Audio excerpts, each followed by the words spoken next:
In this video, we'll be talking about muscle contraction, relaxation, and rigor mortis. Contraction all starts with the brain. In this video, Ryan represents the brain, more specifically the motor cortex. The hot wheel track represents the motor neuron, which acts as a pathway for the action potential to travel down to the muscle cell. The car in this video represents the action potential.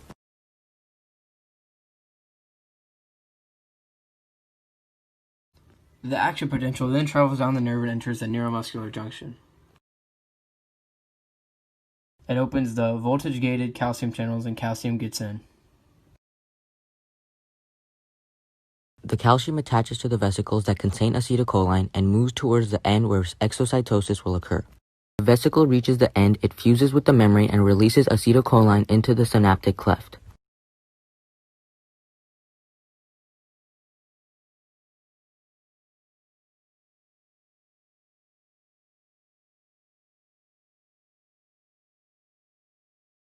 Acetylcholine then binds with the sarcolemma. Acetylcholine binds with the receptors and opens sodium channels, allowing sodium in. When that happens, there's a decrease in the resting potential. Sodium rushes in and the sarcolemma depolarizes. This regional depolarization spreads very quickly because the positive patch of the membrane changes the adjacent patch of the membrane. Immediately after the action potential passes, the membrane permeability changes again.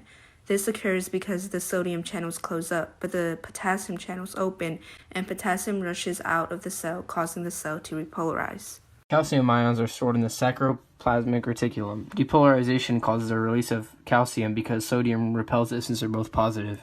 Calcium then attaches to troponin and the actin binding sites. During muscle contraction, the actin's binding site is blocked by troponin and tropomyosin. When calcium is present, the blocked binding spot clears and cross-bridge can occur. First, the myosin head attaches to the actin with the help of ADP and its phosphate ion. Next, the myosin head pivots, pulling the actin filament towards the center. This action is called cross-bridge. Then the cross-bridge detaches when a fresh new ATP binds with the myosin head.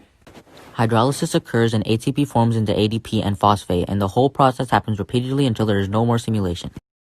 The muscle is able to relax when calcium is then pumped back into the sarcoplasmic reticulum.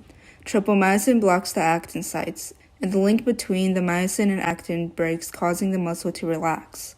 Since muscles always pull and get shorter, this theory makes sense because what happens is that the sarcomere shortens since both sides of the actin filaments move towards the center. And that's how the muscle relaxes. 4 hours after someone dies, rigor mortis starts to set in. The muscles become stiff and don't move. Let's talk about why and how that happens. During rigor mortis, a lot of calcium is released, which causes all of the binding sites to be available. The body still has some ATP, but not for a long time because the body doesn't make new ATPs. Myosin heads will continue to bind until there is no more ATP left to detach the cross. ATP is also needed to move the calcium back into the sarcoplasmic reticulum so that the binding sites can close. Since there's no ATP left, the job can't be done, and the binding sites continue to be available. In 12 hours, rigor mortis peaks. That's when the whole body becomes rigid because there's no ATP left. So this means there is no muscle relaxation.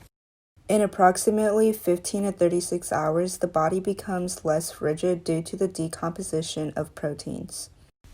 In 48 hours, rigor mortis is complete, and all the muscles become relaxed.